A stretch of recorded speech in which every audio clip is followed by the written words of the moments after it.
যখন ষষ্ঠ আসমানে আসলেন, মুসা নবীর সাথে সাক্ষাৎ হলো। তো পয়গম্বরদের মধ্যে মুসা আলাইহিস সালাম একটু বেশি কথা বলতেন, সুবহানাল্লাহ।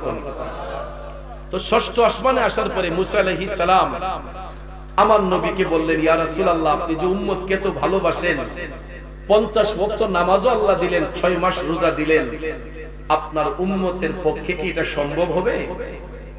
এরা 50 ওয়াক্ত নামাজ পড়লে তো দিন এমনিতেই পার হয়ে যাবে, 6 মাস রোজা রাখলে এদের এনার্জি দুর্বল হয়ে যাবে। রাসূল কথাটা আমলে নিলেন যে আসলেই তো। বন্ধুরা আমার, বাবাজিরা, দয়াল নবী ষষ্ঠ আসমান থেকে আবার মাওলা পাকের দিকে রুজু হলেন। আমার দয়াল নবী অ্যাপ্লিকেশন করে বললেন, আল্লাহ গো, আমার উম্মতের পক্ষে তো এটা সম্ভব হবে না, 50 ওয়াক্ত নামাজ 6 মাস রোজা রাখলে না চলবে কেমনে, জীবিকা নির্বাহ করবে কেমনে? এই রকম ভাবে অ্যাপ্লিকেশন করাতে আমার আল্লাহ সহজ কইরা দিয়া 5 ওয়াক্ত নামাজ, 5 ওয়াক্ত নামাজ, 1 মাস রোজা, উম্মতের গুনার বোঝা হালকা করার জন্য, গুনাহগার উম্মতের গুনার বোঝা হালকা করার জন্য 5 ওয়াক্ত নামাজ, 1 মাস রোজা আল্লাহ তাআলা মেরাজ সফরের মাধ্যমে নবীর উম্মতের গুনাহ maaf করার জন্য আল্লাহ দান করেছেন।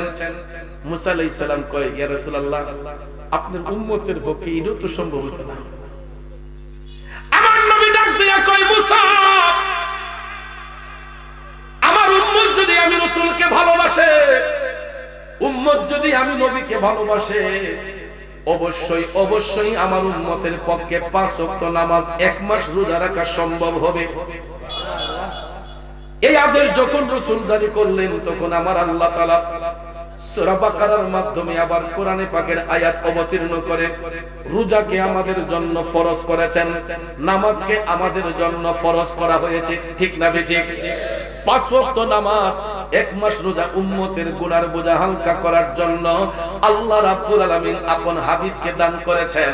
এবার রাসূল বলেছেন, যদি আমি নবীকে মহব্বত করে, আমাকে ভালোবাসে, আমার কোন উম্মত একটা ওয়াক্ত নামাজ ছাড়বে না, 1 মাস রোজার মধ্যে একটা রোজা কাজা করবে না। কিন্তু লক্ষ্য করে দেখবেন, আমরা 5 ওয়াক্ত নামাজ পড়ব দূরের কথা, আমরা তো ভালো করে 1 ওয়াক্ত নামাজও পড়তে চাই না। ঐতিহ্যবাহী কুমিল্লা জেলার অন্তর্গত মুরাদনগর বাঙ্গরা বাজার থানাধীন কৈশার পূর্বপাড়া ভুইয়াবাড়ি প্রাঙ্গণে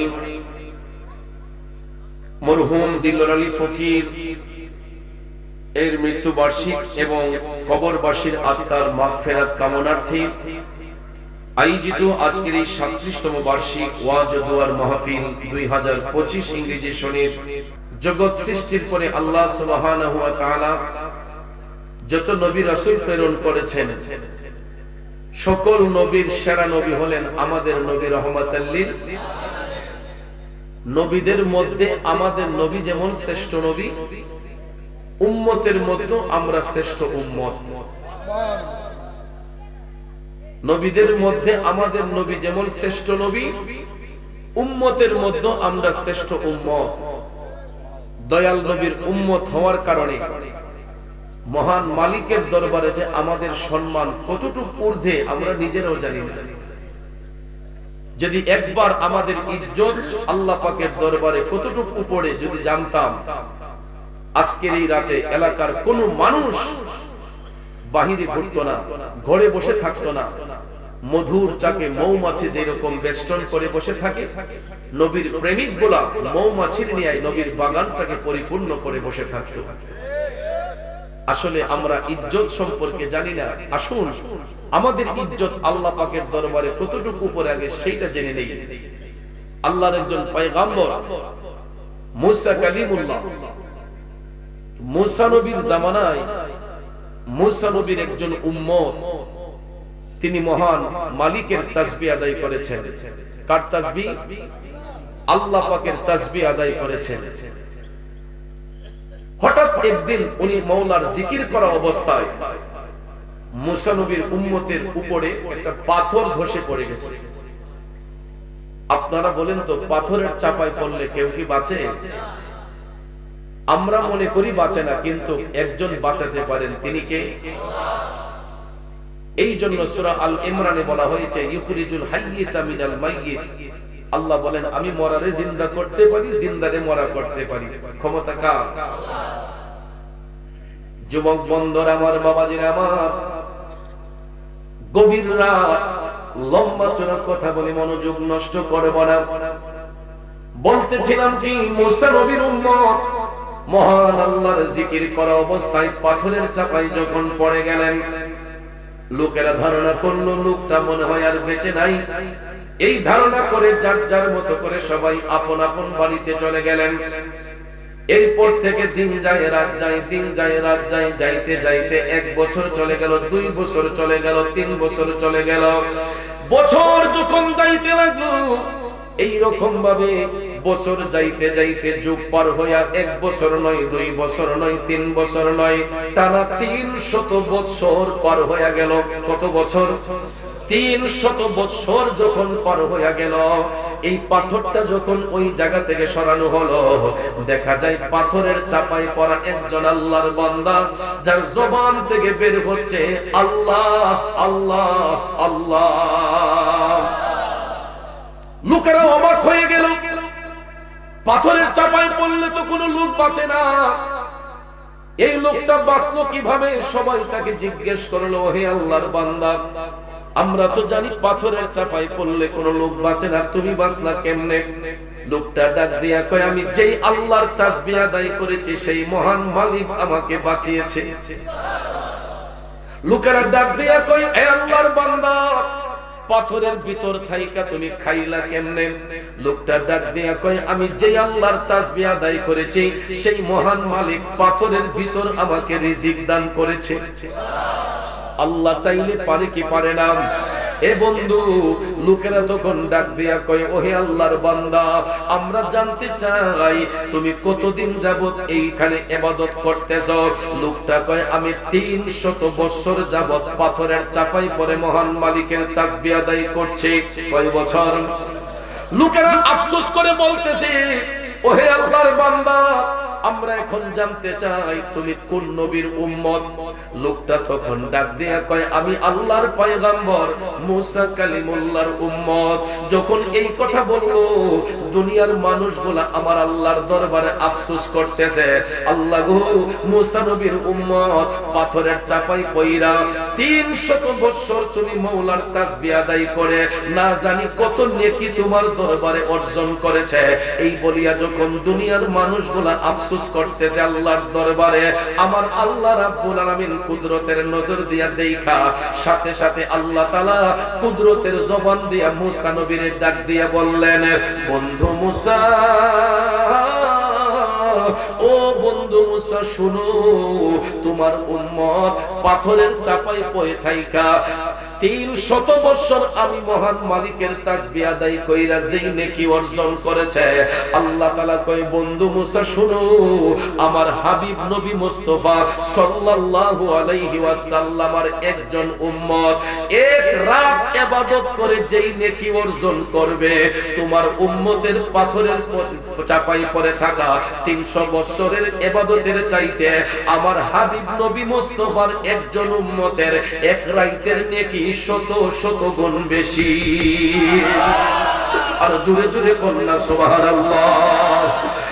এক পয়সারের বাবাজিরা, মুসা আলাইহিস সালাম যখন এই মেসেজ পাইলেন, তিনি টপ টপ করে চোখের পানি ছেড়ে দিয়া আমার আল্লাহ পাকের দরবারে অ্যাপ্লিকেশন করে বলতেছেন, আল্লাহ, আমি মুসারে যদি নবী না বানাইয়া শেষ জামানার নবীর উম্মত বানাইতা, আমি মুসা নিজেকে ধন্য মনে করতাম। গভীর মনোযোগ চিন্তা করে দেখেন, কুল্লু নবিয়্যু মাসুমুন, সমস্ত নবীগণ নির্দোষ, সমস্ত নবীগণ মাসুম, ঠিক না ঠিক? বাজার আমার নবীদের আমলে কোনো গুনাহ আছে? নবীরা গুনাহ থেকে মুক্ত, কথা বলেন ঠিক কি না?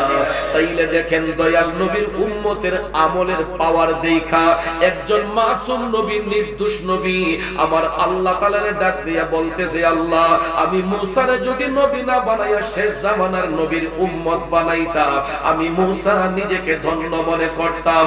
ও কৈশারের নবীর প্রেমিকেরা রে, আমরা তো সরাসরি দয়াল নবীর উম্মত, তাইলে বলুন আমাদের ইজ্জত আল্লাহর দরবারে কম না বেশি? আমাদের ইজ্জত যদি এত হয়, আমাদের নবীর ইজ্জতটা আমার আল্লাহর দরবারে কত হইতে পারে? এই জন্য আমার ভাইরা সূরা বাকারার 253 নম্বর আয়াতে পাকে আল্লাহ তাআলা ঘোষণা দিয়ে বলতেছেন, বিসমিল্লাহির রহমানির রহিম,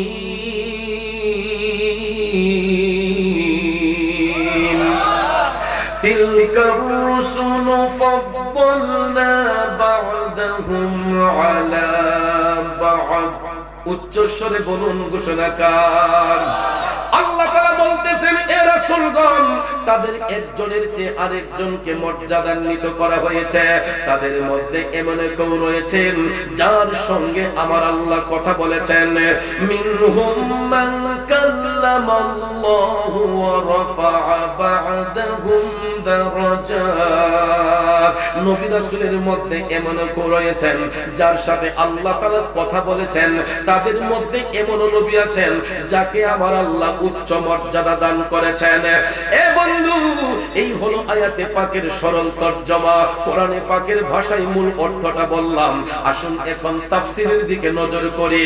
এই আয়াতে পাকের তাফসীর করতে যাইয়া জগৎ বিখ্যাত তাফসীর রুহুল বয়ান প্রমাণ করেছে, নবী রাসূলের মধ্যে কেউ হয়েছেন কালিমুল্লাহ, কেউ হয়েছেন খালিলুল্লাহ, কেউ হয়েছেন রুহুল্লাহ, কেউ হয়েছেন জাবিউল্লাহ, কেউ হয়েছেন সফিউল্লাহ, কেউ হয়েছেন হাবিবুল্লাহ। একটা কথা মনে রাখবেন, কালিমুল্লাহ শব্দের অর্থ আল্লাহর বন্ধু, খালিলুল্লাহ শব্দের অর্থ আল্লাহর বন্ধু, রুহুল্লাহ শব্দের অর্থ আল্লাহর বন্ধু, জাবিউল্লাহ শব্দের অর্থ আল্লাহর বন্ধু, খালিলুল্লাহ শব্দের অর্থ আল্লাহর বন্ধু, হাবিবুল্লাহ শব্দের অর্থ আল্লাহর বন্ধু। প্রত্যেকটা শব্দের একটাই অর্থ হলো আল্লাহর বন্ধু। এখন আপনারা বলুন তো, বন্ধু বন্ধুর মধ্যে ডিসটেন্স আছে না নাই? কথা বলেন, আছে না নাই? গভীর মনোযোগ। মুসা আলাইহিস সালাম কালিমুল্লাহ লকবটা পেয়েছেন নিজে থেকে ইচ্ছে পোষণ করার কারণে। তিনি অ্যাপ্লিকেশন করেছিলেন, রব্বি আরিনি, আয় আল্লাহ আমি তোমারে দেখতে চাই, আমি তোমারে দেখতে চাই। আমার আল্লাহ কইলাম তারানি মুসা, তুমি দেখতে পারবা না। মুসা নবীর সঙ্গে আল্লাহ তাআলা সরাসরি কথা বলেছেন, এই জন্য আল্লাহ কইলাম তারানি মুসা। মুসা কই রব্বি আরিনি, আমি তোমাকে দেখতে চাই। আমার আল্লাহ কই তুমি দেখতে পারবা না। বারবার অ্যাপ্লিকেশন করার পরে আল্লাহ তাআলা কই ঠিক আছে বন্ধু মুসা, যদি আমি মাওলাকে দেখতে হই তুমি তুর পাহাড়ের মধ্যে উঠো। সাথে সাথে মুসা আলাইহিস সালাম তুর পাহাড়ে ওঠার জন্য প্রিপারেশন নিলেন। আমার আল্লাহ তাআলা ডাক দিয়া কয়, বন্ধু মুসা, তোমার পায়ের জুতাগুলা খুলে তুমি তুর পাহাড়ের মধ্যে উঠো। মুসা আলাইহিস সালাম তখন পায়ের জুতা খুলে তুর পাহাড়ের মধ্যে উঠলেন। কাকে দেখার জন্য? জোরে কোন কারে দেখার জন্য? এবার আমার আল্লাহ ডাক দিয়া কয়, মুসা,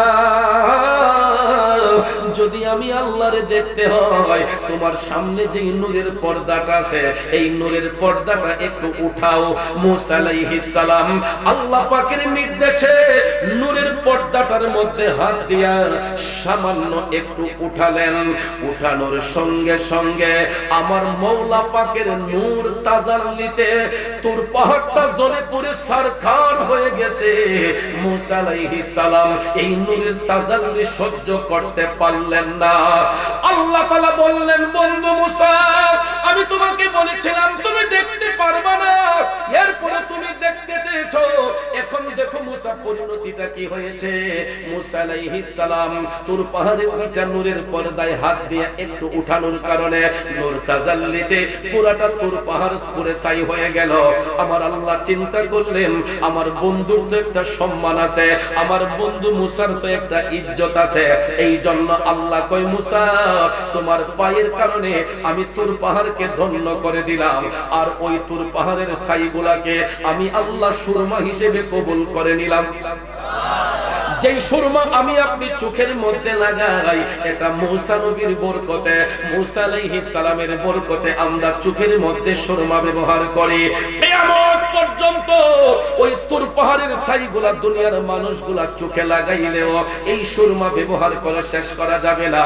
এটা মুসা নবীর পায়ের কারণে আমার আল্লাহ তাকে তুর পাহাড়ে উঠাইয়া ধন্য করেছেন এবং তুর পাহাড়ের ছাইগুলাকে সুরমা হিসেবে ব্যবহার করেছেন। তারই ধারাবাহিকতায় আমাদের মুসলিম মিল্লাতের আদি পিতা হযরতে বাবা ইব্রাহিম আলাইহিস সালামকে বাদশা নমরুদ যখন অগ্নিকুণ্ডের মধ্যে ফেলে দিল, ইব্রাহিম আলাইহিস সালামকে বাদশা নমরুদ যখন অগ্নিকুণ্ডে ফেলে দিল, তিনি চোখের পানি ছেড়ে কান্না করেন। আমার ভাইয়েরা, আপনারা বলেন আগুনে পড়লে কোনো মানুষ কি বাঁচে? আগুনে পড়লে কোনো মানুষ কি বাঁচার কথা? ইব্রাহিম নবী অগ্নিকুণ্ডের মধ্যে যখন বাদশা নমরুদ ফেলে দিল, তিনি ইশকে মুস্তাফার প্রেম অন্তরে নিয়া আমার নবীর নামের জিকির কইরা নবীর নামের তাসবিহ আদায় করে মহান আল্লাহর দরবারে যখন কান্না করলেন, উনার চোখের পানিটাকে আল্লাহ এত গুরুত্ব সহকারে কবুল করলেন। ইব্রাহিম নবীর চোখের পানিটা আগুনে পড়ার সাথে সাথে আগুনটাকে আমার আল্লাহ ফুল বাগিচা বানাইয়া দিলেন। এই জন্য সুরের ভাষায় বলা হয়, খলিলুল্লাহ প্রেমিক ছিল নমরুদে আগুনে দিল, আগুন হইল ফুল বাগিচা প্রেমের কারণে, আগুন হইল ফুল বাগিচা প্রেমের কারণে, প্রেমের ডুরি বন্দরে মদিনার শোনে, প্রেমের ডুরি বন্দরে মদিনার শোনে, নূর নবী বানাইলেন আল্লাহ প্রেমের কারণে, নূর নবী বানাইলেন আল্লাহ প্রেমের কারণে, প্রেমের ডুরি বন্দরে মদিনার শোনে। খারাপ লাগতেছে বাবাজিরা, যুবতীর বন্ধুরা, হরে ও মুরব্বী বাবাজিরা গো, আমার সম্মানিত মা বোনরা যারা শুনছেন, সমস্ত নবীগণ আমার নবীর সঙ্গে প্রেমের কানেকশন ফিট করার কারণে এক একজন নবী এক একটা উপাধি পেয়েছেন। কেউ হয়েছেন কালিমুল্লাহ, কেউ হয়েছেন খালিলুল্লাহ, কেউ হয়েছেন রুহুল্লাহ, কেউ হয়েছেন জাবিউল্লাহ, কেউ হয়েছেন সফিউল্লাহ, আর আমার নবীর লকব হলো হাবিবুল্লাহ। আপনারা বলেন এই হাবিবুল্লাহ উপাধিটা নবী নিজে দিয়েছেন নাকি আল্লাহ? আল্লাহ দিয়েছেন নবীকে সম্মান, তোমার হিংসায় হবে কি? আল্লাহ দিয়েছেন নবীকে সম্মান, ঠিক কিনা বলেন? আমার নবীর লকব হলো হাবিবুল্লাহ। এই হাবিবুল্লাহ উপাধিটা আমার নবী নিজে দেন নাই, স্বয়ং রব্বুল আলামিন আপন বন্ধুকে হাবিবুল্লাহ বলিয়া কেমন ইজ্জত দিয়েছেন। নবী রাসূলের মধ্যে এমন কেউ আছেন যাকে আল্লাহ তাআলা উচ্চ মর্যাদায় সমাসীন করেছেন। এই তাফসীর করতে গিয়ে রুহুল বয়ান প্রমাণ করেছে পৃথিবীতে যত নবী রাসূল আল্লাহ তাআলা পাঠিয়েছেন, সাত আসমানের উপরে অন্য কোন নবীর ওঠার কোনো পারমিশন নাই। সাত আসমানের উপরে অন্য কোন নবীকে ওঠার পারমিশন দেওয়া হয় নাই উইদাউট আওয়ার প্রফেট মুহাম্মদুর রাসূলুল্লাহ সাল্লাল্লাহু আলাইহি ওয়াসাল্লাম। সুবহানাল্লাহ। এই জন্য ইশকে মোহাম্মদ আলা হযরত আজমুল বরকত লিখেছেন, আসমানো হি উপর সব নবী রহগে।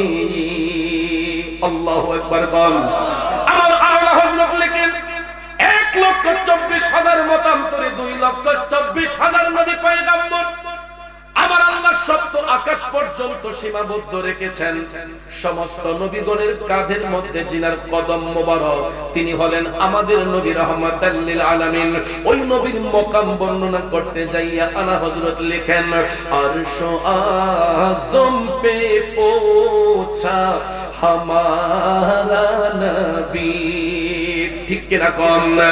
আমার নবীর লকব বর্ণনা করতে যাইয়া, আমার নবীর মকাম বর্ণনা করতে যাইয়া আলা হযরত বলেন, আমার আল্লাহ আপন হাবিবকে আরশ আজিম পর্যন্ত পৌঁছালেন। আমার বাবাজিরা বন্ধুরা দেখবেন, বড় লোকরা দামি দামি ঘর নির্মাণ করলেন, টাইলস দিয়া যখন ঘরটাকে সাজানো হয়, আমরা যখন ওই বাড়িতে প্রবেশ করি জুতাগুলা বাহিরে রাইখা প্রবেশ করি, ঠিক কিনা? ঘরের বাহিরে জুতা রেখে প্রবেশ করি। ব্যক্তিটা যদি ভিআইপি পার্সন হয়, আমরা দেখবেন হাত দিয়ে গাদিরা খোলা লাগবে না, তাড়াতাড়ি আসে, জুতা নিয়ে এসে পড়ে। কথা কোন ঠিক না ঠিক? সর্বসাধারণ জুতা রেখে আসে। কিন্তু কোন ভিআইপি পার্সন হলে আমরা দেখবেন রিকোয়েস্ট করে যে আরে আপনার জুতা নিয়ে আসেন, ভিতরে নিয়ে আসেন, দরকার হয় আবার ঝাড়ু দেব, পরিষ্কার করব, ভিতরে নিয়ে আসেন। ভিআইপির মর্যাদা আছে না নাই? আমার আল্লাহ আপন বন্ধুকে ইনভাইট করেছেন, দাওয়াত করেছেন। মেহমানের ইজ্জত মেজবান কিভাবে দেয় দেখুন। আজকে তো আমরা মেহমান, আপনারা মেজবান। এই সামান্য একটা নগণ্য মেহমানের জন্য এত সুন্দর প্যান্ডেল বানাইলেন, এত সুন্দর লাইটিং করলেন, এত সুন্দর পোস্টারিং করলেন, কত সুন্দর মাইক সাজাইলেন, কত সুন্দর স্টেজ সাজাইলেন।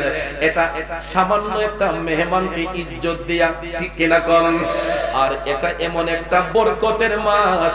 আমার রাসূল বলেছেন রাজাব শাহরুল্লাহ, রজব হলো আল্লাহ তাআলার মাস। সুবহানাল্লাহ। কিন্তু দুঃখ লাগে ওই জায়গায় একটা মুসলমানের সন্তানকে যদি জিজ্ঞেস করেন তুমি বাংলা মাসের নাম পারো? কই কবিতা আকারে পারি।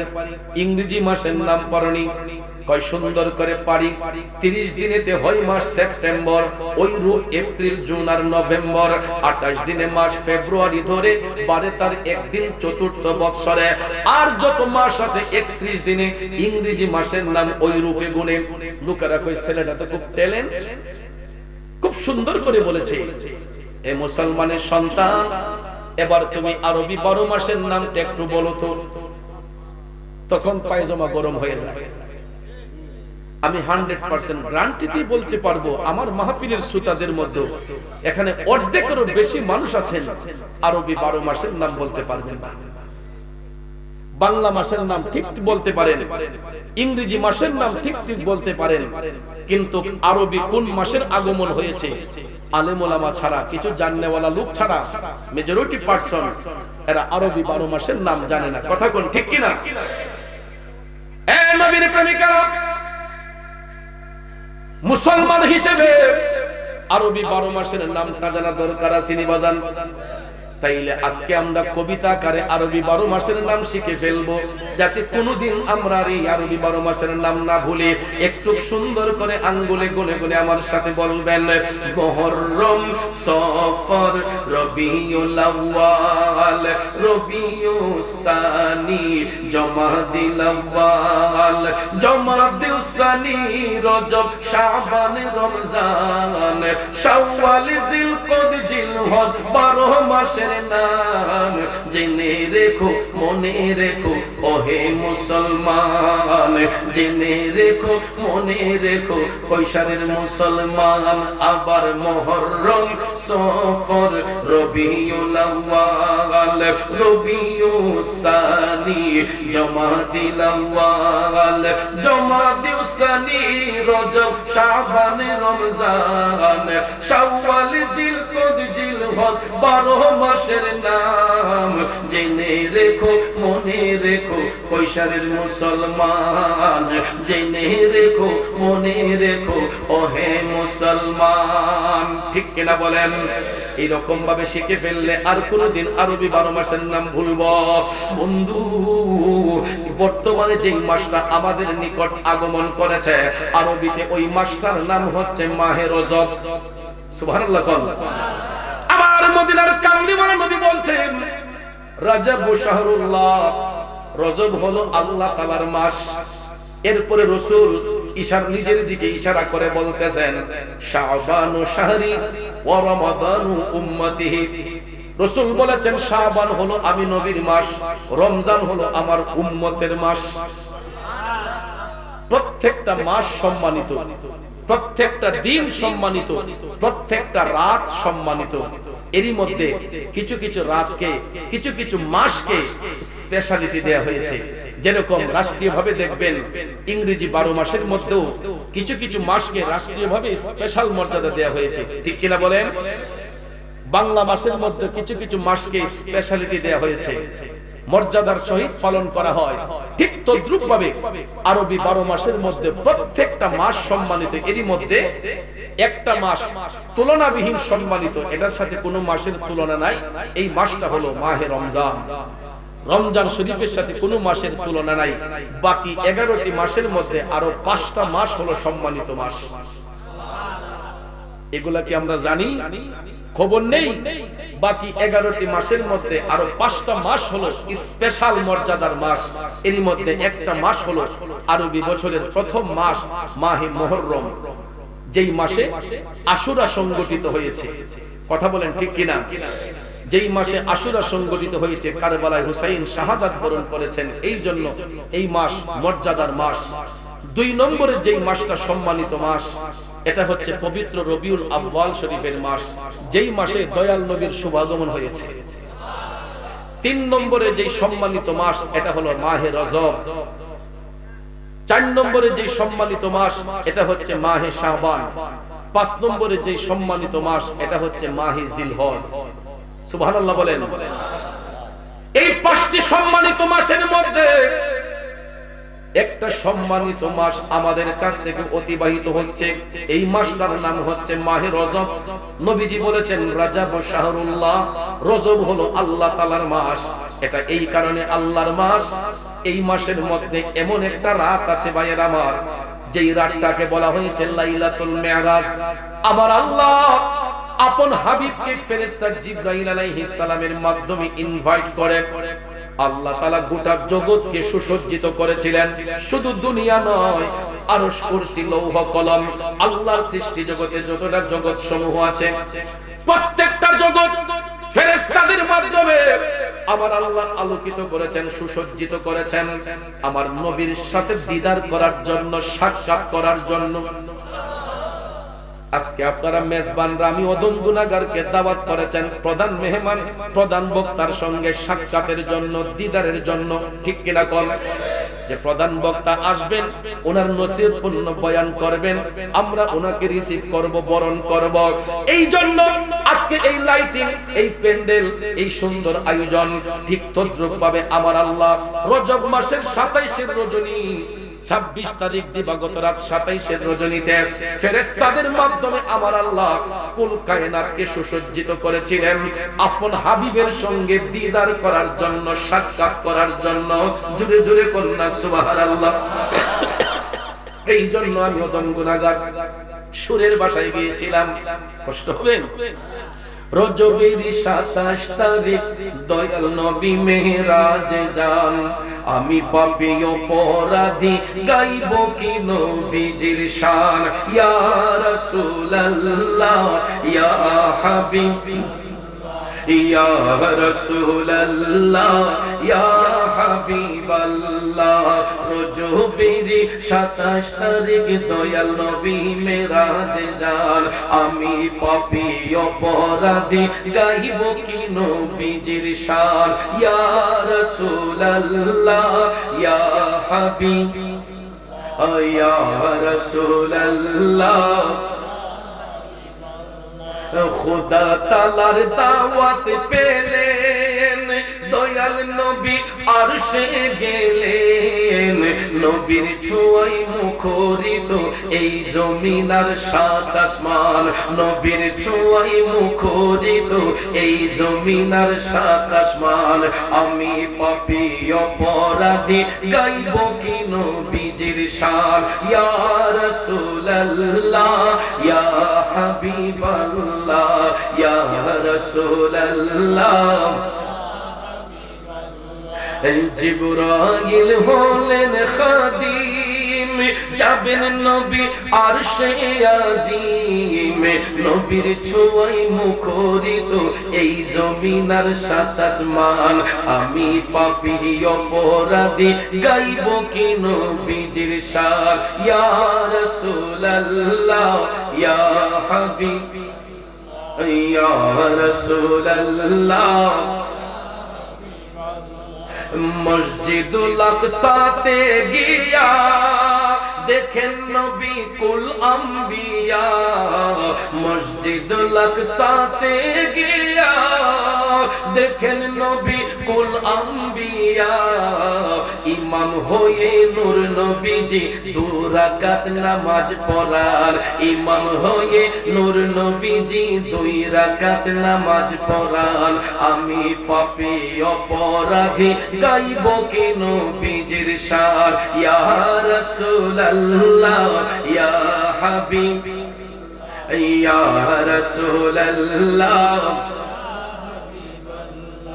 7 আসমান পারি দিয়া সিদরাতুল মুনতাহা গিয়া, রফরফে পা রাখেন নবী জিবরাইল থামিয়া যান, রফরফে পা রাখেন নবী জিবরাইল থামিয়া যান।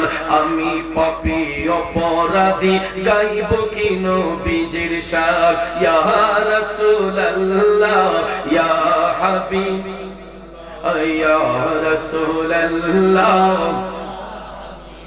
কষ্ট হচ্ছে আমার ভাইরা, ওরে আরশ আজিম পারি দিয়া খোদা তাআলার কাছে গিয়া, সুবহানাল্লাহ কি বলবেন না। আমার নবী কামলিওয়ালা নবী আরশ মুআল্লার কাছাকাছি, আল্লাহ রাব্বুল আলামিন কুদরতের জবান দিয়া ডাক দিয়া কয় উদনু মিন্নি ইয়া হাবিবি, উদনু মিন্নি ইয়া হাবিবি। ওগো বন্ধু আপনি আরেকটু কাছে আসুন, কাছে আসুন।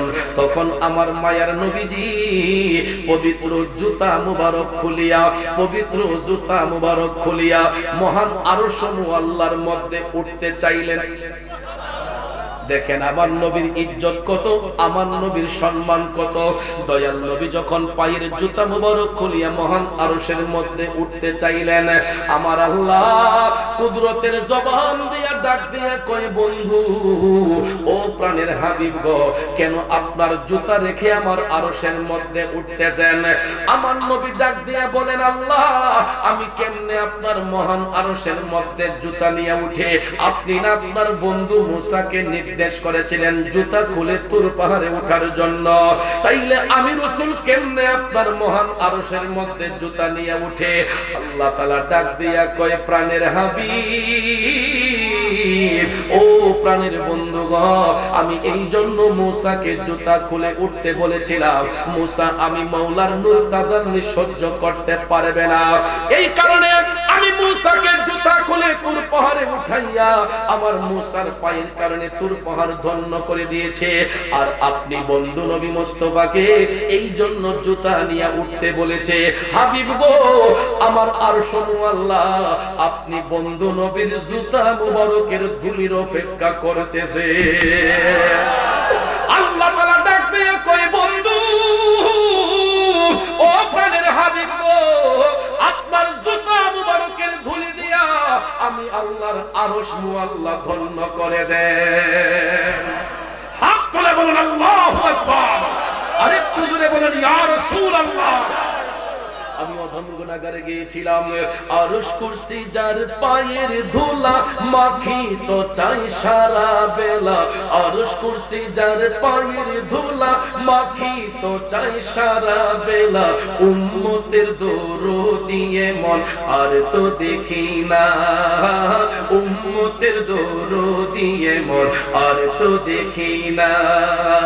ও মুসাফির জিয়ারতে চলো মদিনা, ও মুসাফির জিয়ারতে চলো মদিনা, সেথায় আছেন নূর নবীজি দয়ার খাজিনা, নবী আমার আছেন যেথায় জান্নাতের বাগান তো সেথায়, ঠিক কিনা? নবী আমার আছেন যেথায় জান্নাতের বাগান তো সেথায়, সেই বাগানের পরশ পেলে কিছুই চাহি না, সেই বাগানের পরশ পেলে কিছুই চাহি না। ও মুসাফির জিয়ারতে চলো মদিনা, সেথায় আছেন নূর নবীজি দয়ার খাজিনা। একটা জবানও বন্ধ রাখবেন না গো, চিৎকার মেরে বলুন আল্লাহু আকবার। আর একটু মায়ার সুরে বলি ইয়া রাসূলুল্লাহ। কৈশোরের নবীর প্রেমিকরা আমার যুবক বন্ধুরা চিন্তা করে দেখেন, ভাইবা দেখেন আমরা কেমন নবীর উম্মত যেই নবীর জুতা মুবারকের ধুলিতে আমার আল্লাহর আরশ মুআল্লা দন্ন হয়ে যায়, ওই নবীর গোলামি করার দরকার আছে না নাই? কিন্তু মুখে মুখে বলি আছে, কাজে করবে নাই। মুখে বলি আছে, কাজে করবে নাই। যদি ওই নবীর জন্য জীবন দিতে রাজি হইতাম, ওই নবীকে যদি অন্তর দিয়া ভালোই বাসতাম, তাইলে একটা ওয়াক্ত নামাজ ছাড়তাম না, একটা ওয়াক্ত নামাজ কাজা করতাম না। বড় দুঃখ লাগে ওই জায়গায়, এই দুনিয়ার ভেড়াজালে পইরা, বন্ধু বান্ধবের আড্ডায় পড়িয়া আমরা ওয়াক্তের নামাজগুলা কাজা করে ফেলি। আমার নবী মেরাজ সফরের মধ্যে যাইয়া, যেখানে যে ফেরেশতা জিবরাইলের যাওয়া সম্ভব না, একমাত্র আল্লাহ আল্লাহর হাবিব দুই বন্ধুর কথোপকথন, সুবহানাল্লাহ, মধ্যখানে কেউ নাই। কারণ জিবরাইল সিদরাতুল মুনতাহা পর্যন্ত সীমাবদ্ধ ছিল, এর উপরে আর কেউ যেতে পারে নাই। দয়াল নবী আরশ মুআল্লার কাছাকাছি। আমার আল্লাহ কয়, ওগো হাবিব, উদনু মিন্নি ইয়া হাবিবি, আরেকটু নিকটে আসুন, নিকটে আসুন। তাফসীর রুহুল বয়ান প্রমাণ করেছে আমার আল্লাহ আপন হাবিবকে এতটুকু কাছে টেনে নিলেন, মাঝখানে একটা চুল ফেলে দিলে যতটুক জায়গা ফাঁকা থাকে ঠিক এই পরিমাণ নিকটে আপন হাবিবকে আমার আল্লাহ নিয়ে গেলেন। এ বন্ধু শুধু তাই নয়, দুই বন্ধুর আলাপ আলোচনার মধ্যে দুনিয়ার জিন্দেগির 27টা বছর কেটে গেল, বিশ্বজাহান ঘুমে রইল। 27 বছর কেটে গেল, বিশ্বজাহান ঘুমে রইল। আপন হাবিবের সঙ্গে মহান মালিক কি মধুর আলাপন করলেন, সুবহানাল্লাহ কইতেন না? আরে 27 বছর কেটে গেল, বিশ্বজাহান ঘুমে রইল। গুনাহগার উম্মতের মায়ায় দয়াল নবী ফিরে আন। আমার নবী ইচ্ছে করলে সেখানেই থেকে যেতে পারতেন, কিন্তু এই গুনাহগার উম্মতের মায়ায় নবী আবার ফিরে এসেছেন। গুনাহগার উম্মতের মায়ায় দয়াল নবী ফিরে আন। আমি পাপী অপরাধী গাইব কি নবীজির শান। শেষ হইল চাওয়া পাওয়া, ওয়ান নাজমি ইদা হাওয়া। নামাজ নিয়ে এলেন নবী, উম্মত করতে পরিত্রাণ। নামাজ মুমিনের মেরাজ, পড়লে পাবে পরিত্রাণ। আমি পাপী অপরাধী গাইব কি নবীজির শান, সুবহানাল্লাহ কোন। আমার দয়াল নবীজি মাওলা পাকের কাছাকাছি।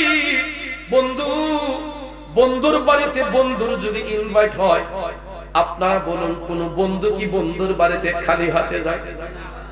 হাতে তো কিছু না কিছু নিয়ে যায়, চকলেট চানাচুর নিয়ে যায়, কথা কোন ঠিক না? আপনি যখন আমাকে দাওয়াত করবেন আপনার বন্ধু হিসেবে, আপনার বাড়িতে যখন বেড়াতে যাব, এটা সুন্নত, হাতের মধ্যে কিছু না কিছু নিয়ে যেতে হয়, ঠিক না বেঠিক? সামর্থ্য অনুসারে আমরা নিয়ে যাই। তো কথাবার্তার মধ্যে মাঝে মধ্যে কিন্তু রসিকতাও হয়, ঠিক না বেঠিক? আমার আল্লাহ তো হাবিবুল্লাহ বলে দাওয়াত করেছেন, ঠিক না বেঠিক? আল্লাহ বলছেন আমার দোস্ত, আমার হাবিব। আল্লাহ তাআলা আপন হাবিবকে বলেছিলেন যে, ও বন্ধু, বন্ধুর বাড়িতে বন্ধু আসলে তো কেউ খালি হাতে আসে না। আপনাকে যে দাওয়াত করলাম, আমার জন্য কি নিয়ে আসলেন? আমার নবীজি টপটপ করে চোখের পানি ছাইরা কান্দে। ডাক দিয়া দয়াল নবী বলতেছেন, আল্লাহ, আমি কিন্তু খালি হাতে আসি নাই, আমি খালি হাতে আসি নাই। আমার আল্লাহ কই, তাইলে কি নিয়ে আসলেন? দয়াল নবী কান্দা কান্দা কয়, আল্লাহ, আমি আমার গুনাহগার উম্মতের গুনার বোঝা নিয়ে আপনার কাছে হাজির হয়েছি। দেখো রে বন্ধু, আমরা কেমন নবীর উম্মত। মাওলা পাকের দিদারে যাইয়াও নবী উম্মতকে ভুলে নাই। আর আমরা কেমন করে ওই নবীরে ভুলে যাই? একটাবার কি কবরের কথা মনে হয় না, হাসরের কথা মনে হয় না, মিজানের কথা মনে হয় না, যেখানে নবী ছাড়া পার হওয়ার কোনো রাস্তা নাই, ঠিক কিনা কর? আমার নবী মাওলা পাকের দিদারে যাইয়াও সেখানে কয়, আল্লাহ, আমি খালি হাতে আসি নাই, আমার গুনাহগার উম্মতের গুনার বোঝা নিয়ে হাজির হয়েছি। আল্লাহ খুশি না বেজার? জোরে কোন খুশি না বেজার? আমার আল্লাহ কয়, ঠিক আছে বন্ধু, পাইলাম। এবার মেহমানদারি শেষ, কথাবার্তা শেষ, বন্ধুর বাড়িতে বন্ধু যখন বিদায় হয় দেখবেন কিছু না কিছু দিয়া দেয়, কাপড় চোপড় হোক, কিছু নজরানা হোক, বন্ধুরে আবার সবকিছু দিয়া দেয়। কথা কোন ঠিক না ঠিক? আমার নবী ফিরে আসবেন, আল্লাহ রাব্বুল আলামিন কয় ওগো বন্ধু, আপনি যে আপনার উম্মতকে ভালোবাসেন তাদের জন্য কি দেব? দয়াল নবী কয় বন্ধুর কাছ থেকে কি বন্ধু কি কোনো জিনিস চাইয়া লয়? তখন আমার আল্লাহ খুশি হইয়া কয় যা হাবিব, আপনি যে আপনার উম্মতকে তো ভালোবাসেন তাদের গুনার বোঝা হালকা করার জন্য আমি 50 ওয়াক্ত নামাজ তাদেরকে দিলাম, 6 মাস রোজা দিলাম, 6 মাস রোজা, 50 ওয়াক্ত নামাজ। মেরাজ সফরের প্রথম রাত্রিতে আমার দয়াল নবীকে আল্লাহ রাব্বুল আলামিন উম্মতের গুনার বোঝা হালকার জন্য 50 ওয়াক্ত নামাজ, 6 মাস রোজা দিলেন। প্রত্যেকটা আসমানে এক একজন নবীগণ আমার নবীকে অভ্যর্থনা জানিয়েছিলেন। যখন ষষ্ঠ আসমানে আসলেন, মুসা নবীর সাথে সাক্ষাৎ হলো। তো পয়গম্বরদের মধ্যে মুসা আলাইহিস সালাম একটু বেশি কথা বলতেন, সুবহানাল্লাহ। তো ষষ্ঠ আসমানে আসার পরে মুসা আলাইহিস সালাম আমার নবীকে বললেন, ইয়া রাসূলুল্লাহ, আপনি যে উম্মতকে তো ভালোবাসেন, 50 ওয়াক্ত নামাজও আল্লাহ দিলেন, 6 মাস রোজা দিলেন, আপনার উম্মতের পক্ষে কি এটা সম্ভব হবে? এরা 50 ওয়াক্ত নামাজ পড়লে তো দিন এমনিতেই পার হয়ে যাবে, 6 মাস রোজা রাখলে এদের এনার্জি দুর্বল হয়ে যাবে। রাসূল কথাটা আমলে নিলেন যে আসলেই তো। বন্ধুরা আমার, বাবাজিরা, দয়াল নবী ষষ্ঠ আসমান থেকে আবার মাওলা পাকের দিকে রুজু হলেন। আমার দয়াল নবী অ্যাপ্লিকেশন করে বললেন, আল্লাহ গো, আমার উম্মতের পক্ষে তো এটা সম্ভব হবে না, 50 ওয়াক্ত নামাজ 6 মাস রোজা রাখলে না চলবে কেমনে, জীবিকা নির্বাহ করবে কেমনে? এই রকম ভাবে অ্যাপ্লিকেশন করাতে আমার আল্লাহ সহজ কইরা দিয়া 5 ওয়াক্ত নামাজ, 5 ওয়াক্ত নামাজ, 1 মাস রোজা, উম্মতের গুনার বোঝা হালকা করার জন্য, গুনাহগার উম্মতের গুনার বোঝা হালকা করার জন্য 5 ওয়াক্ত নামাজ, 1 মাস রোজা আল্লাহ তাআলা মেরাজ সফরের মাধ্যমে নবীর উম্মতের গুনাহ maaf করার জন্য আল্লাহ দান করেছেন। মুসা আলাইহিস সালাম কয়, ইয়া রাসূলুল্লাহ, আপনার উম্মতের পক্ষে এটা তো সম্ভব হতো না। আমার নবী ডাক দিয়া কয়, মুসা,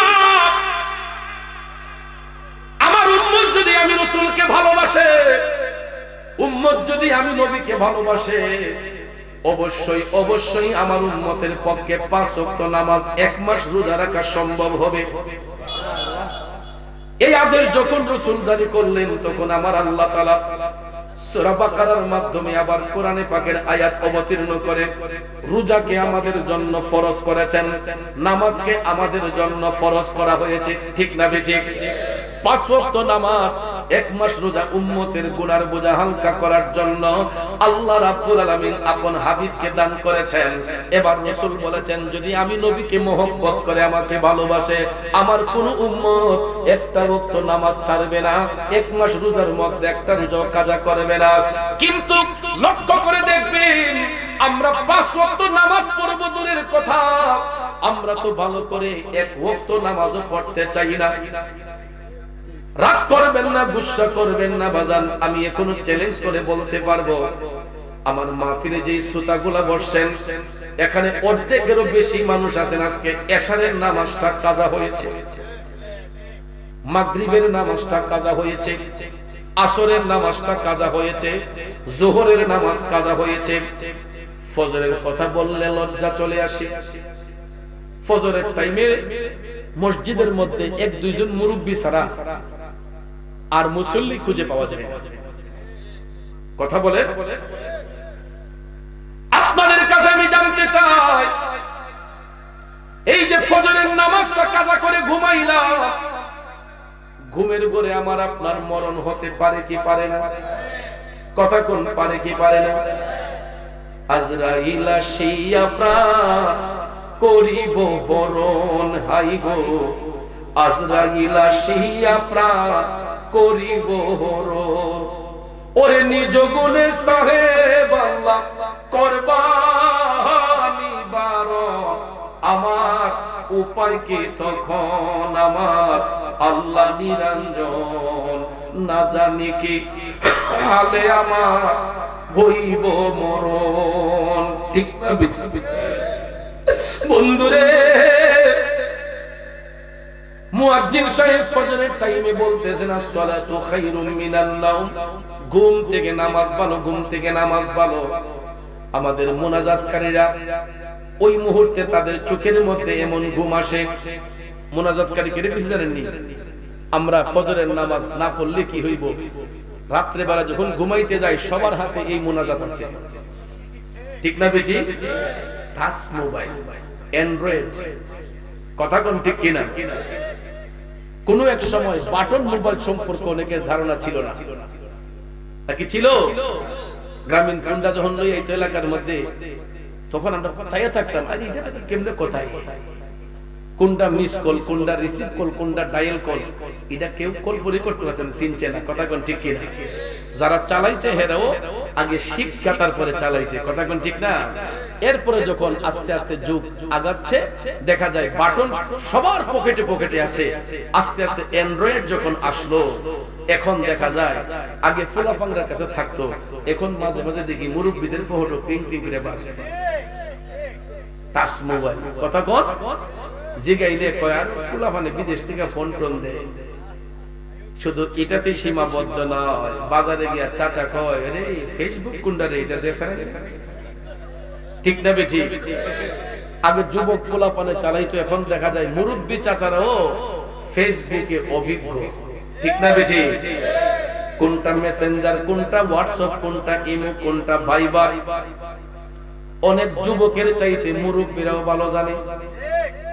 এ বাজান প্রয়োজনের তাগিদে ব্যবহার করতে পারে, প্রয়োজনের তাগিদে মোবাইল ফোন ব্যবহার করা যায়, কিন্তু রাত আমার আল্লাহ দিয়েছে আরামের জন্য, দিন আল্লাহ দিয়েছে রিজিকের তালাশের জন্য।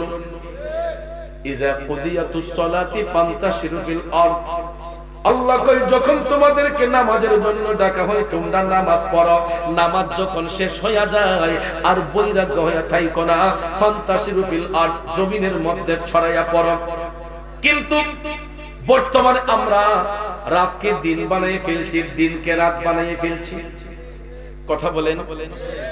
এই যে যুবক বৃদ্ধ সবাই সারা রাত মোবাইল ফোন টিপতে টিপতে টিপতে কত দেশে যায়, কত জনের জন্য, কত জনের জন্য কত কথা কয়, টিপতে টিপতে টিপতে মুয়াজ্জিন সাহেব যখন কয় আসসালাতু খায়রুম মিনান নাওম, ঘুম থেকে নামাজ ভালো, ওই মুহূর্তে দেখবেন মোবাইল ফোনটা অটোমেটিকলি হাত থেকে পইরা যায়। ইসলামের চিরশত্রু শয়তান আমাদেরকে এই টাইমে এমন ঘুম পাড়ায়, দেখবেন এই টাইমে এমন একটা মজার ঘুম লাগে যে উঠতে মনই চায় না। কথা কোন ঠিক না বেটি? এরপরে কয় না হুজুর আমরার ঘুমটাই এই মুহূর্তে ভালো। নাউজুবিল্লাহ। কোন মুয়াজ্জিন সাহেব বলতেছে আসসালাতু খায়রুম মিনান নাওম, ঘুম থেকে নামাজ ভালো, আর আমরার মুসল্লিরা কয় না আমরার ঘুমটাই ভালো। এরপরে দেখবেন মসজিদে আজান হচ্ছে, হেরা ঠিক না বেটি? ওরে কেমন করে ঘুমাও তুমি, কেমন করে ঘুমাও তুমি, ফজর করে কাজা, এমনও তো হতে পারে জোহরে জানাজা। ঠিক কিনা বলেন আমার যুবক বন্ধুরা?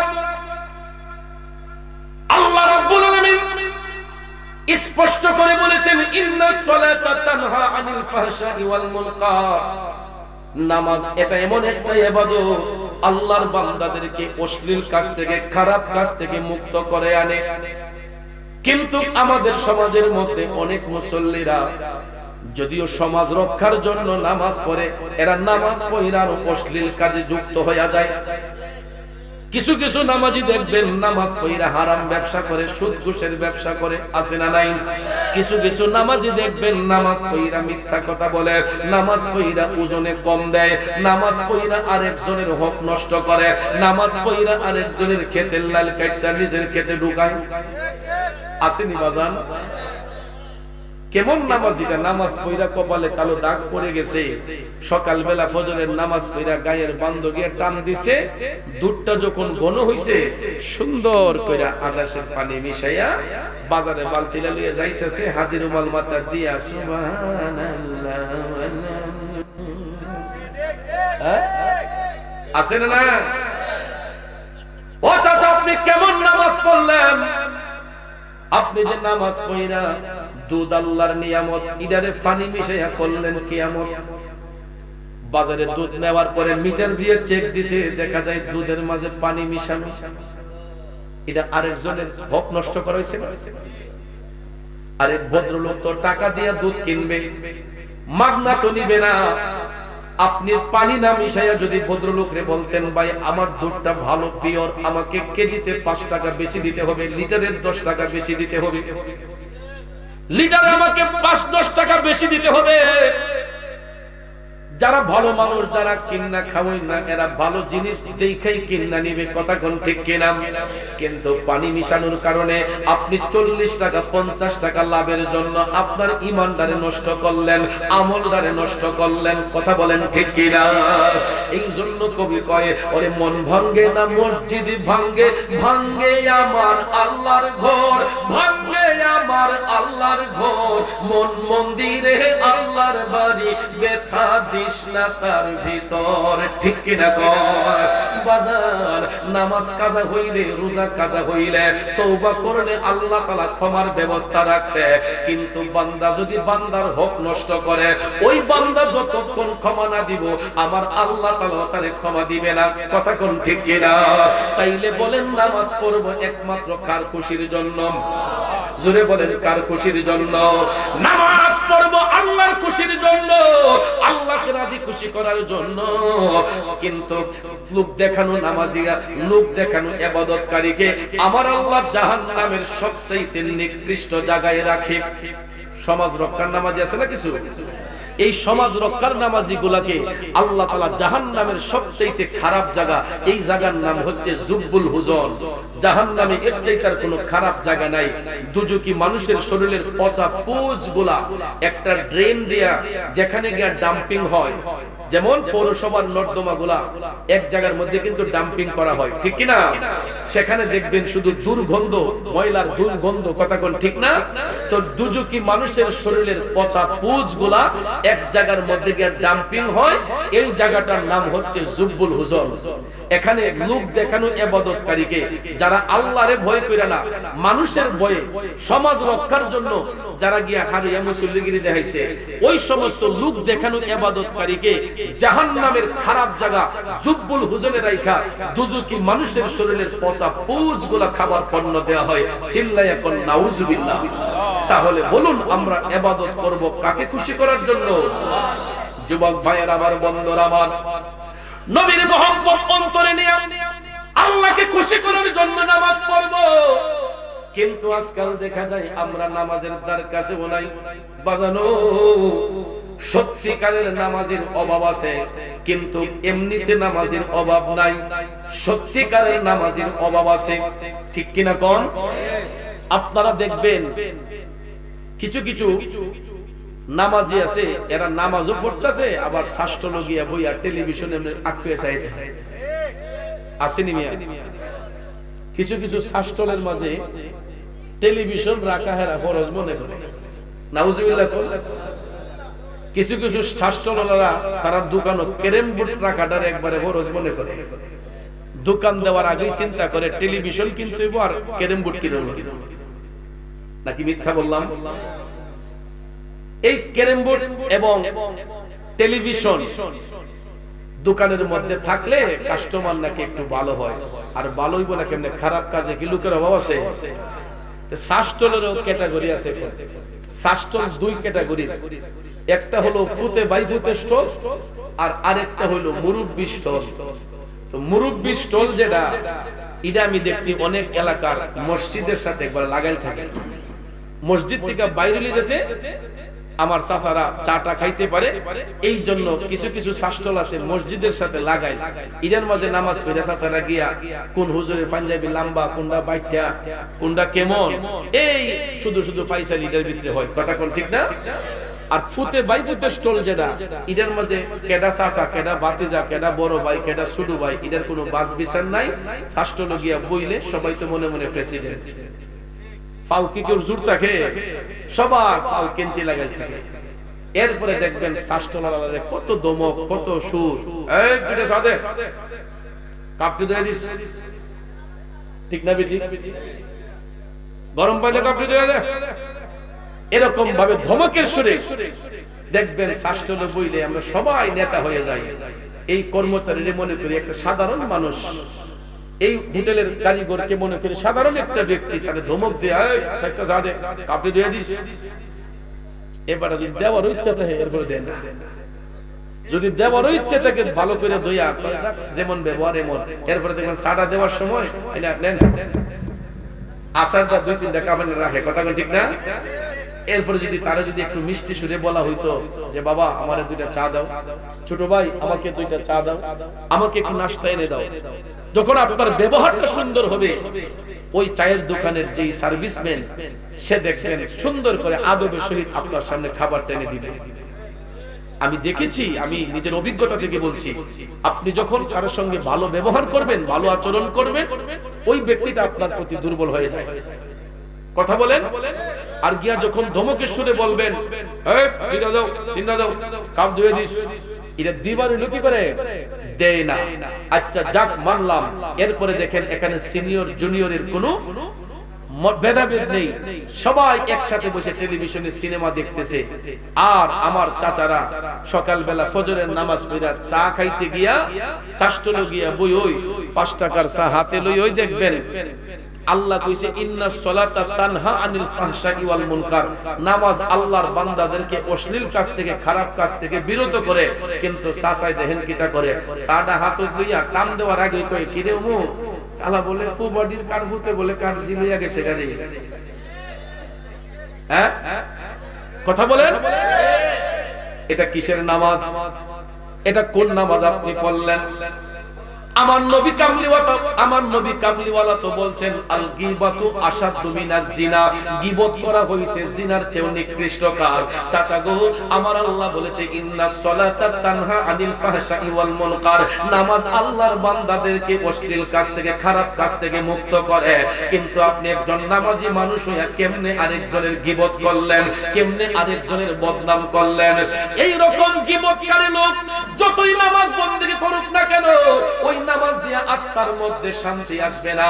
এই জন্য বাজার নামাজটা নামাজের মতো পড়তে হবে, যেই নামাজ পড়েছিলেন সাহাবায়ে কেরাম, তাবেঈন, তাবেঈন, আইম্মায়ে মুজতাহিদিন, খুলাফায়ে রাশিদিন, সলফে সালিহিন, আশারে মুবাশশিরিন, ওলি আব্দাল গাউস কুতুব, এখন পর্যন্ত যারা দিনদার মুত্তাকি পরহেজগার, তারা যেই রকম ভাবে মাওলাকে তালাশ করতেছেন, আমরা তাদেরকে অনুসরণ করলে আমাদের ঈমান আকীদাও মজবুত করা সম্ভব হবে। ঠিক কিনা কোন? নচেত এই দুনিয়া যেমন আমাদের জন্য অন্ধকার, কবরটাও আমার আপনার জন্য অন্ধকার হইয়া যাইব। এই জন্য আমরা কেন নবী নবী কইয়া কান্দে? কারণ কবরের মধ্যে নবী ছাড়া উপায় নাই, দুনিয়াতে নবী ছাড়া কোনো মুক্তি নাই। কথা কোন ঠিক কিনা? নবী নবী কইরা আমার মরণ যেন হয় গো, নবী নবী কইরা আমার মরণ যেন হয়। বাইরে ওই মরণে পাইব শান্তি, ওই মরণে পাইব শান্তি, থাকবে না রে ভয়। নবী নবী কইরা আমার মরণ যেন হয় গো, নবী নবী কইরা আমার মরণ। কষ্ট হচ্ছে আমার বাবাজিরা, গভীর মনোযোগ। এই জন্য নবী নবী কইয়া মরতে চাই। কবরের মধ্যে তো নবী ছাড়া আপন কেউ নাই। দুনিয়াতে যত ভালোবাসার মানুষ থাকুক না কেন, আমার থিওরি দিয়ে আমি দেখেছি এই দুনিয়াতে সবচেয়ে বেশি গভীর ভালোবাসা হয় স্বামী এবং স্ত্রীর মধ্যে। স্বামী যদি বিদেশে থাকে, স্বামী যদি বাহিরেও থাকে, বাড়িতে আসার পরে দেখবেন একটা ঘরের মধ্যে 3-4টা বেডরুম থাকে। ঠিক না বাজান? স্বামী স্ত্রীর শয়নটা কি এক রুমের ভিতরে হয় নাকি আলাদা আলাদা হয়? হয়তো বেটা আলাদা আলাদা হয়। তাহলে বেডির লোকে কাজ আছে সামনে। আমার মনে হয় আর বড় ঝগড়া আছে। ও বাজানো, একটা ঘরের ভিতরে রুম যদি 3টা 4টাও হয়, স্বামী স্ত্রী কিন্তু একটা রুমের ভিতরে শয়ন করে, তাদের জন্য বিছানা 2টা না 1টা হয়। অনেক সময় ভালোবাসা বেশি হইলে বালিশ হয় 1টা হয়, কোন সময় বালিশের প্রয়োজন নাই। এটা শরীয়ত বৈধতা সম্পর্ক, ঠিক কিনা কম? আমি কিন্তু হাসার জন্য কথাটা বলি নাই।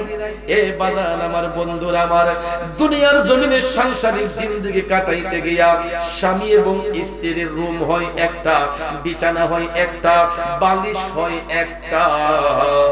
এত মহব্বত, এত ভালোবাসার পরে স্বামী এবং স্ত্রী যদি 2জনই মারা যায়, তাদের জন্য কৈশালের গুরুস্থানে কবর হবে কয়টা? জোরে কোন কয়টা? আজ পর্যন্ত দেখছেননি দুনিয়াতে স্বামী স্ত্রী যেমন এক রুমে এক বিছানায় থাকছে, 2জনরে এক কবরের মধ্যে দেওয়া হইছেনি?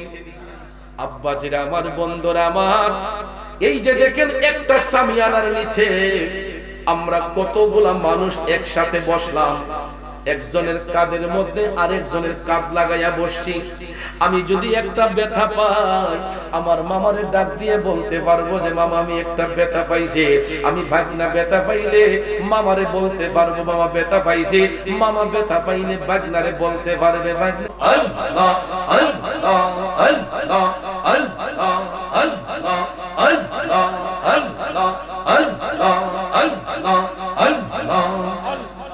নবী বিনে আপন কেহ না, আই গো মুমিন ভাই, নবী বিনে বান্ধব কেহ না। মারহাবা আল্লাহ আল্লাহ আল্লাহ আল্লাহ আল্লাহ আল্লাহ। নবী বিনে আপন কেহ না, আই গো মুমিন ভাই, নবী বিনে দরদি কেউ নাই। মাশাআল্লাহ মারহাবা। আল্লাহকে করিতে খুশি, নবীর প্রেমে হও দাসী, আল কোরআনে ঘোষণা দেতা, আই গো মুমিন ভাই, নবী বিনে আপন কেহ নাই। মাশাআল্লাহ আল্লাহ আল্লাহ আল্লাহ আল্লাহ আল্লাহ আল্লাহ আল্লাহ আল্লাহ। নবী বিনে বান্ধব কেহ না, আই গো মুমিন ভাই, নবী বিনে দরদি কেউ নাই। মাশাআল্লাহ আল্লাহ আল্লাহ আল্লাহ আল্লাহ। মা বাবা আত্মীয় স্বজন স্ত্রী আর কন্যা গণ, সবার চাইতে নবীজি আপন। নবীজিকে জানের চাইতে অধিক ভালো না বাসিলে, হাদিসে কই তাহারি মান্না, আই গো মুমিন ভাই, নবী বিনে বান্ধব কেহ নাই। মাশাআল্লাহ আল্লাহ আল্লাহ আল্লাহ আল্লাহ আল্লাহ আল্লাহ আল্লাহ। মুহাম্মদ কামলি ভালা আইরে আমার বুকে আয়, আই মুহাম্মদ কামলি ভালা আইরে আমার বুকে আয়। ডাকের যেহেতু পাগলেরা শান্তি দে মন কলি যায়, আই মুহাম্মদ কামলি ভালা আইরে আমার বুকে আয়, আই মুহাম্মদ মদিনা ভালা আইরে আমার বুকে আয়। আল্লাহ আল্লাহ আল্লাহ আল্লাহ আল্লাহ আল্লাহ চাঁদ সূরজ আর গ্রহ তারা জিন ইনসান আর ফেরেশতারা চাঁদ সূরজ আর গ্রহ তারা জিন ইনসান আর ফেরেশতারা দিন রজনী জैसे तारा तोरे ओ तोरे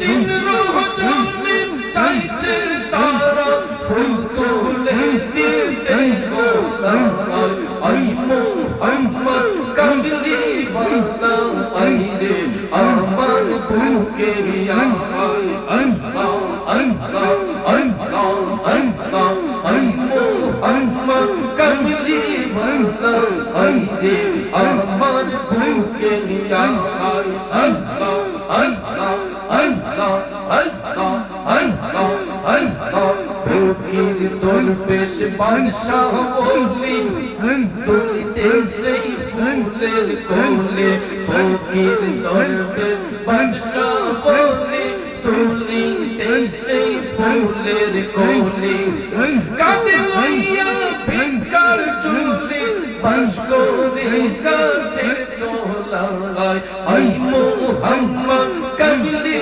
वाला आई रे আমার বুকে यार आई मोहम्मद मदीना वाला आई रे আমার বুকে यार अल्लाह अल्लाह अल्लाह अल्लाह তুমি মেহেরবান গো নবীজি তুমি মেহেরবান ও নবীজি তুমি মেহেরবান নয়নে একবার দেখিলে জোড়াইতাম পরাণ ও নবীজি তুমি মেহেরবান মাশাআল্লাহ আল্লাহ আল্লাহ আল্লাহ আল্লাহ আল্লাহ সবাই পাপী গো নবীজি তুমি দয়াবান আল্লাহ আল্লাহ সবাই পাপী গো নবীজি